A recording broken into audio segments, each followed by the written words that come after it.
no one who is a party to this conflict can look in the past and not point at something that they don't like or that they disagree with. Everybody who's been involved in this conflict can point at one other person.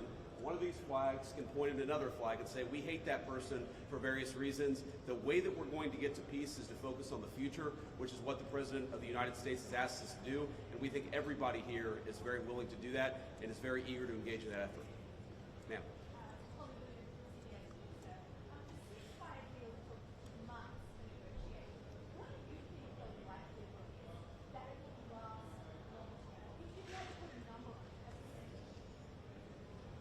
Well, Jared's the investor here. I'm not going to give you a percentage, but look, what we've seen the past week gives me great optimism the ceasefire is going to hold.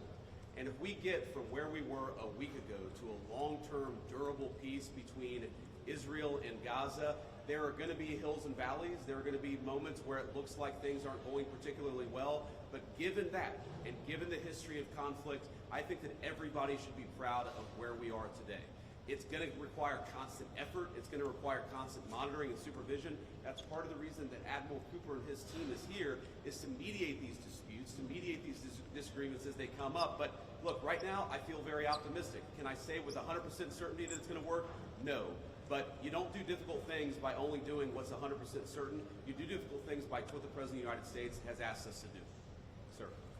First of all, thank you for brokering the ceasefire deal. Two questions for you. Hamas was supposed to bring back all the hostages within 72 hours. But there are still deceased hostages that are still in Gaza.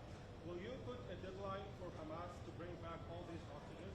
And second thing, President Trump tweeted about this today, Hamas killing their own people in Gaza, Palestinians who work for Israel. What is your warning to Hamas about that? Yeah, so Steve, I'm going to ask you to follow up here, but let me say just a couple of words about the deceased hostages. I mean, one of the stations that I met with, one of the groups that's working on this that I met with earlier, they actually have a photo of the 15 deceased hostages who are still in Gaza. It is a focus of everybody here to get those bodies back home to their families so that they can have a proper burial. Now, that said, this is difficult. This is not going to happen overnight. Some of these hostages are buried under thousands of pounds of rubble. Some of the hostages, nobody even knows where they are. That doesn't mean we shouldn't work to get them, and that doesn't mean we don't have confidence that we will. It's just a reason to counsel in favor of a little bit of patience. This is going to take a little bit of time.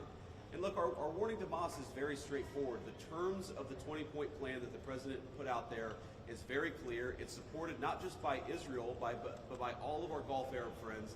It's that Hamas has to disarm. It's that Hamas has to actually behave itself. And that Hamas, while all the fighters can be given some sort of clemency, they're not going to be able to kill each other, and they're not going to be able to kill their fellow Palestinians. Now, again, that's going to take a little bit of time. We're talking about how to set up the security and humanitarian apparatus to put all this in place. But right now, where I stand, I feel confident that we're going to be in a place where this peace lasts, where it's durable. And if Hamas doesn't cooperate, then as the President of the United States has said, Hamas is going to be obliterated. Steve, do you want to add anything about the hostages? Okay, great. Ma'am.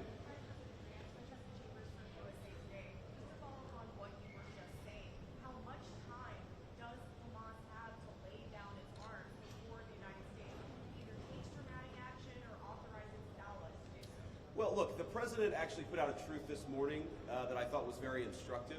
We know that Hamas has to comply with the deal, and if Hamas doesn't comply with the deal, very bad things are going to happen. But I'm not going to do what the President of the United States has thus far refused to do, which is put an explicit deadline on it, because a lot of this stuff is difficult. A lot of this stuff is unpredictable. You basically have two regions in Gaza, one of which is relatively safe, I wouldn't say very safe, and one of which is incredibly dangerous. And part of ensuring that we get to a durable peace is to broaden the scope of the area that's safe. And the International Security Force is a big part of that. We don't yet have the International Security Force set up. That's something we're working towards. We have a number of volunteers who want to participate in that International Security Force. So my point is, I don't think it's actually advisable for us to say this has to be done in a week, because a lot of this work is very hard. It's never been done before, and in order for us to give it a chance to succeed, we've got to be a little bit flexible. I think what you're seeing from our Gulf Arab friends, certainly from our Israeli friends, is a certain amount of impatience with Hamas, but we're going to keep on working at this process, and we're going to keep on trying to bring the deceased hostages home, but also make sure that all Gazans are able to live in a prosperous and safe place. Yes.